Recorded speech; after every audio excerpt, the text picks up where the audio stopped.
Hello everyone, welcome back to another video. In our today's video, we will discuss nephron. In our previous video, we had discussed about the kidneys and human excretory system. तो एक mistake हमारी previous video में हमने लिखा था 2 pair of kidneys, लेकिन एक pair of kidney हमारे पास होती है। पेयर के अंदर दो नंबर में 2 किडनी आएंगी, लेकिन पेयर सिंगल पेयर होगा। ये हमारी प्रीवियस वीडियो में मिस्टेक हुई थी। अब हम बात करते हैं हमारे नेफ्रॉन के स्ट्रक्चर के बारे में। हमारा जो नेफ्रॉन है वो किडनी के अंदर प्रेजेंट होता है और वो कोर्टेक्स और आपके जो पिरामिड्स होते हैं उनके एरिया के बीच में वो प्रेजेंट होता है।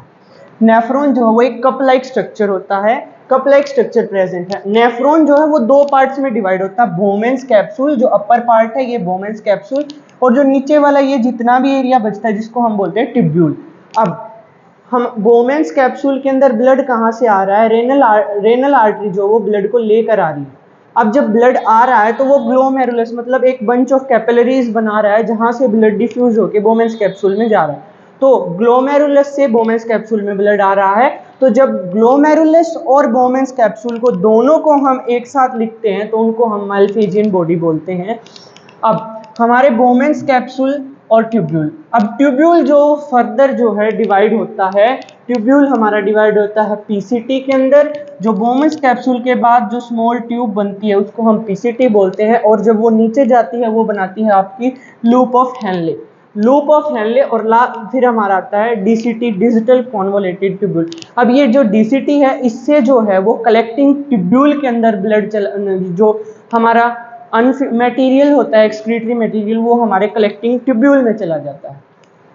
तो ये इसके पार्ट्स थे। ट्यूब्यूल जो हमारा 3 पार्ट्स में डिवाइडेड है। कौन कौन से? वो PCT, proximal convoluted tubule, loop of Henle and digital convoluted tubule. हमारा जो लूप ऑफ हेनले होता है वो भी फर्दर 2 में डिवाइड होता है। हमारा जो लूप ऑफ हेनले है वो 2 में डिवाइड हो जाता है। एक होती है उनकी असेंडिंग लिम्ब और एक होती है हमारी डिसेंडिंग लिम्ब।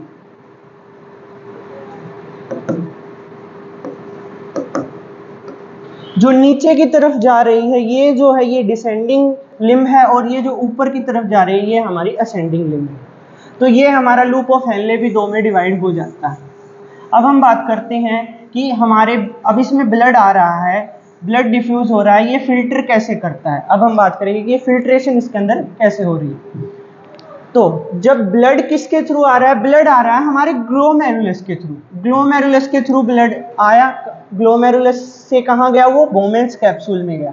बोमेंस कैप्सूल से जब वो डिफ्यूज होकर वो कहाँ जाएगा? वो हमारे पीसीटी के अंदर जाएगा, प्रॉक्सिमल कॉन्वोलेटेड ट्यूब्यूल, जहां से वो, अब देखो यहाँ पर कैपिलरीज है, यहाँ से ब्लड डिफ्यूज हुआ है।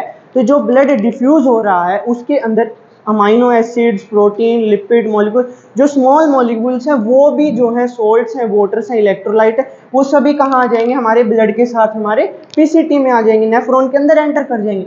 लेकिन हमारी बॉडी के लिए वो एक नेसेसरी कंपोनेंट्स होते हैं, तो उन्हें वापस बॉडी को लेना होता है।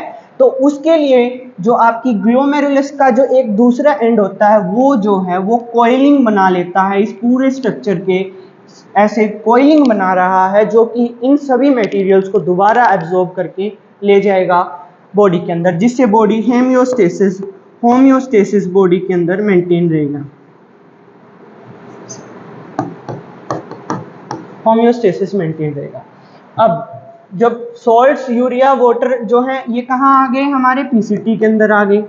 पीसीटी के अंदर आने के बाद अब वो जाएंगे लूप ऑफ हेनले के अंदर। लूप ऑफ हेनले में जब वो गए तो लूप ऑफ हेनले के चारों तरफ कॉइलिंग किसने की है? हमारी दूसरी जो ब्लड कैपिलरी कॉइल कर रही है वो क्या करेगी? जो हमारे एसेंशियल न्यूट्रिएंट्स हैं जैसे अमाइनो एसिड्स हैं, वाटर्स हैं, उनको रीअब्जॉर्ब कर लेगी। और अब जो यूरिया है वो बॉडी का मेन वेस्ट है, तो यूरिया तो उसी के अंदर रह जाएगा और बाकी के जितने भी कंपोनेंट्स हैं उनको दोबारा से रीअब्जॉर्ब कर लेगी। कौन?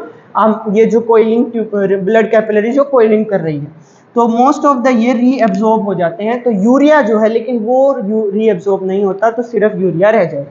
अब लूप ऑफ हेनले में जब डिसेंडिंग के बाद असेंडिंग लिम्ब आती है उसके बाद वो किस में जाती है? वो डीसीटी में जाती है। ये जो एरिया है ये किसका है? ये डीसीटी का है, डिजिटल कॉन्वोलेटेड ट्यूब्यूल। अब यहाँ से जो हमारा वेस्ट इकट्ठा हुआ है वो कलेक्टिंग ट्यूब्यूल के थ्रू जाता है, और एक नेफ्रॉन, हमने ये सिर्फ एक नेफ्रॉन दिखाया, ऐसे हमारी बॉडी के अंदर मिलियंस ऑफ नेफ्रॉन्स होते हैं। तो ये जो नेफ्रॉन्स हैं, ये नेफ्रॉन्स सारे मिलके किसमें, एक कलेक्टिंग ट्यूब्यूल के अंदर जो है अपना सेक्रीशन डालते हैं, जो फिर बाद में यूरेटर के थ्रू जो है यूरेटर में जाएगा। यूरेटर से वो कहाँ जाएगा, यूरिनरी ब्लैडर में, वो टेम्परेरीली स्टोर होगा। अब टेम्परेरीली स्टोर होने के बाद वो यूरिनरी ब्लैडर के पास मसल्स होती हैं जो उसकी कॉन्ट्रैक्शन और रिलैक्सेशन को कंट्रोल करती हैं। यूरिनरी ब्लैडर जब उनकी मसल्स के थ्रू उसकी ओपनिंग होगी, ओपनिंग के बाद वो यूरेथ्रा के थ्रू जो है यूरिन हमारी बॉडी से बाहर चला जाता है।